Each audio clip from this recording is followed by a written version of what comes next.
Hello and welcome back to another episode of Critical Reactions with your host Brian. We are going to wrap up this week's theme of short songs exploring the band Kubla Khan from Texas, I believe.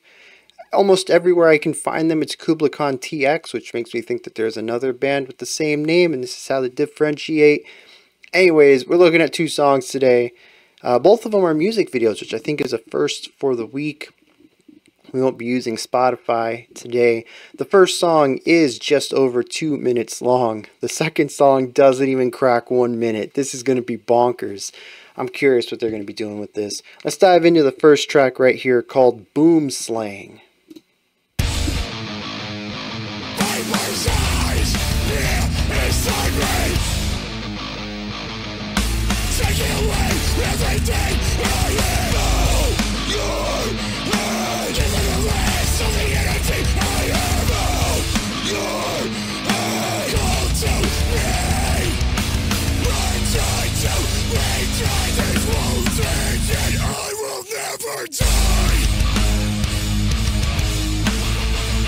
Oh, that rhythmic shift. Okay, I can get behind that.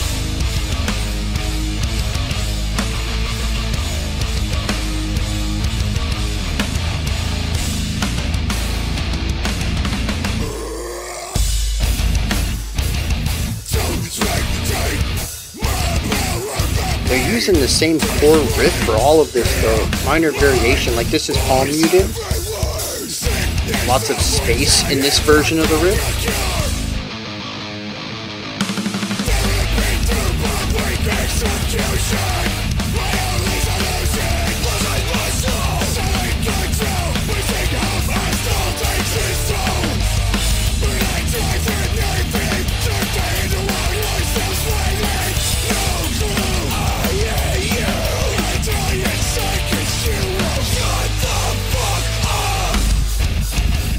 Oh, whoa.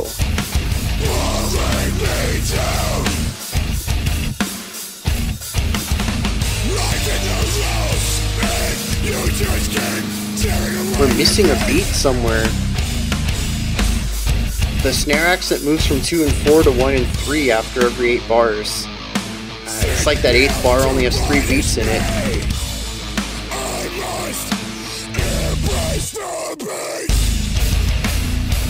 Back to the chorus. Oh no, this isn't the chorus. This is the short idea we had in the post-chorus.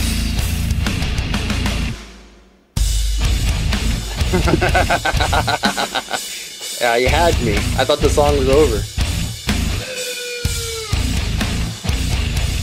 Is that a pitch harmonic with the whammy bar? Boo-woo. It also sounded like a cop car, an American cop car. Boo-woo! Yeah, I mean, that's a fun high energy track right there. It's heavy, it's simple, it's in your face. I do like the little bits of complexity to it though. So like, for instance, there's like 4 riffs in here, maybe 5. And 2 of them are very similar, just slight variations on them. One of the riffs, we actually do have variation of either holding out the notes, just strum it and let it ring, or mute them so that we can have space within the pockets between playing and not playing. And so there's a little bit of contrast there. But also for a 2.5 minute song, 4 or 5 riffs is a lot. This is shorter than most of your 3-minute rock tracks, and in 3 minutes you'll usually get a verse, a chorus riff, and maybe an intro riff, and there's just 3. Your bridge might have its own riff, but also in a lot of modern rock and even classic metal, you actually find the verse riff played underneath the bridge for the solo section. So you might not even get a new riff there. And so this is, we're shaving off 1/3 of the time of those styles of tracks and adding an extra 1 or 2 riffs to it. There's a lot of music crammed into this. And I think that's awesome. But it's also rhythmically complex, which was unexpected. There is that part of the bridge, the halftime feel. I'm jamming with it. We got the snare on 2 and 4, which is what I'm moving my body to, and then I'm moving my body to 1 and 3. How did that happen? So I listen again, and it happens again. And I think it's every 8 bars. That 8th bar is only 3 beats long. And so the snare hit kind of gets pushed around. It comes in a beat earlier than expected. Actually, I guess a beat later, because I was expecting it on the 4, and we don't get that because the 4 is now 1. We don't accent the 1. So it comes in a beat later is what happens there. I think I'd have to listen to it again. I only got 2 chances to figure out what it was, and I didn't quite get it. I have a strong hypothesis right now. My gut says I'm probably right, but yeah, I didn't have a chance to confirm it. So we have that oddity right there. But also there's temporal changes all over the place. Other than that one oddity, the entire song is in 4/4, but there's metric changes all over the place here. Not metric, temporal changes. Yeah, there we go. Even just coming off of that opening riff, that took us through like the opening 30 or 40 seconds of the song. Moving from that into what I think was the chorus, introduced something that felt like we had shifted to a triplet vibe, or maybe a dotted quarter vibe. It was certainly not cutting the tempo in half. And this was really interesting because we were still in 4, but I was feeling it in 3 against the old time feel that we had. And yeah, all we did was reduce the tempo a bit, but we didn't reduce it cleanly in half, which is what makes it feel rough. And I like that. And then later on, we bring back the old time feel, and then we ramp it up later. We go into something very fast, very upbeat, very punky, even, with the drums just really taking off. There's so many different changes in here, and I think that's awesome. Again, it's a short song with so much variety in it. But, at the same time, I think I can't really say that there's a lot of variety. There is, if you're looking at the details. But if you're just feeling this song on a very casual level, it's the same thing from start to finish. It's these simple riffs, usually just 3 or 4 notes, a simple 1-bar phrase. Now, I think sometimes we did have 4, but they usually use these smaller cycles, and then the 4th time through would be a little differentiation, maybe a punctuating idea to the phrase, that sort of idea. But lots of repetition of shorter ideas, and they're just very heavy, low-end, bass-heavy ideas. Some of them actually move rather slow, and so it allows you to feel the impact of the accented notes. And of course, it's all EQ'd in a way that's super punchy, very low. It's just a very aggressive sound overall. The vocals don't change. We have 2 vocalists. They're both rather harsh vocals, lots of grittiness and natural distortion and digital distortion put on them. It's just a gnarly sound overall. The drums are heavy and in your face. And, from that perspective, it's simple and aggressive and heavy. And so I kind of think this is metalcore. There's certainly a metallic element to it, but the simplicity and rawness and aggression to me read punky, read very hardcore. So I don't know. I'm still trying to get a grasp on metalcore as a whole, because my idea of it was wrong coming into it. I have a lot of years applying it to the wrong type of music.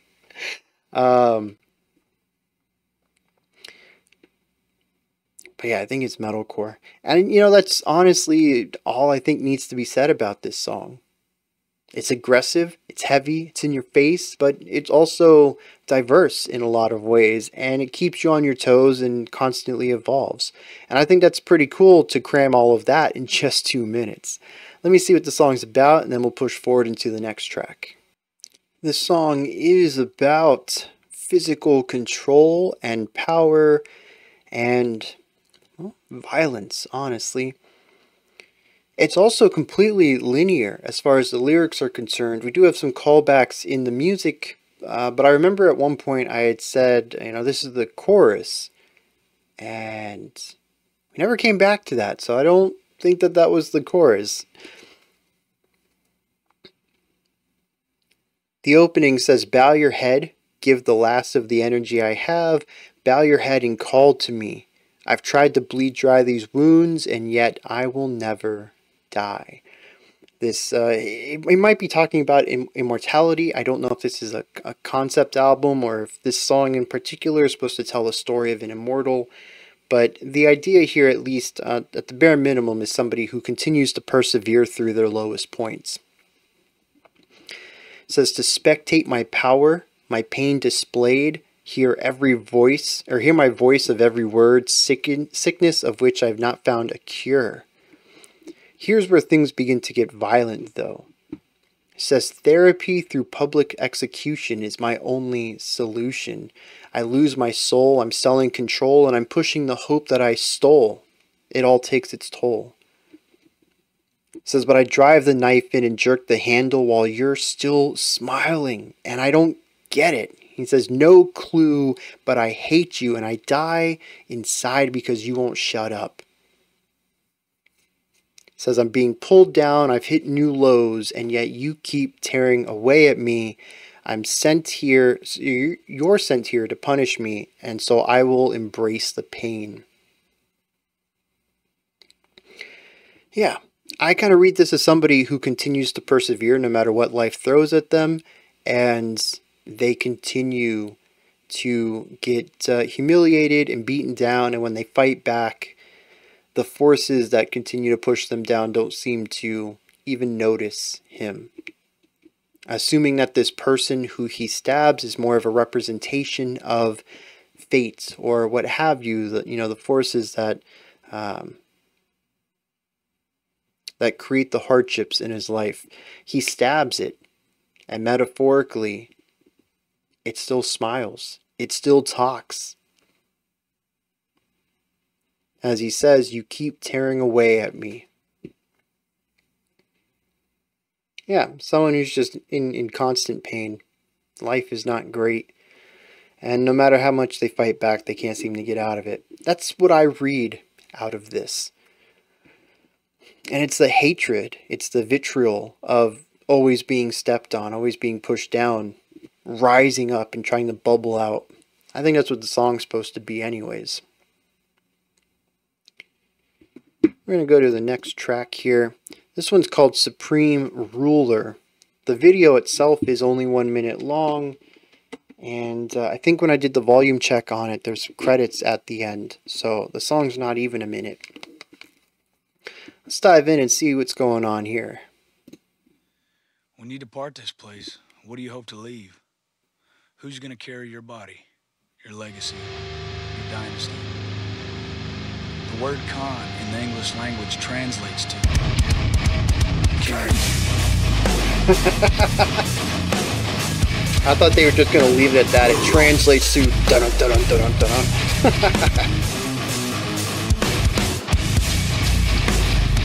The Supreme Ruler!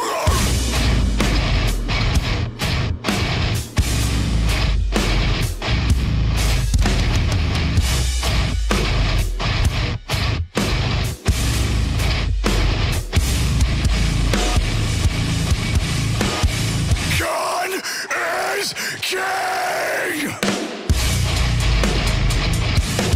Fleshing. Okay. Oh, okay. We were fleshing it out.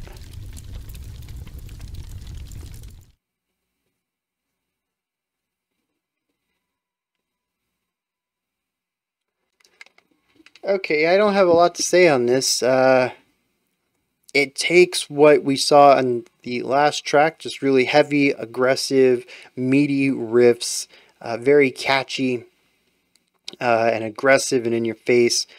It just makes one riff though and rolls with it, which makes sense given that, it's only a minute long. I did like how in the last few minutes, last few seconds, you don't usually say that about a song. In the last few seconds, though, we begin to see an evolution of the sound coming from that simple rhythmic idea on the single note into something a bit more fleshed out with movement to it. The drums have increased the complexity of their pattern, and As soon as that started to kick off, though, the song ends. I do kind of wish that they had just left that at the beginning. In English, Khan translates to da-dun, da-dun, da-dun, da-dun, da-dun, da-dun, da-dun, just like not screamed king. That would have been hilarious. But they didn't do that. They went a different direction, which is fine.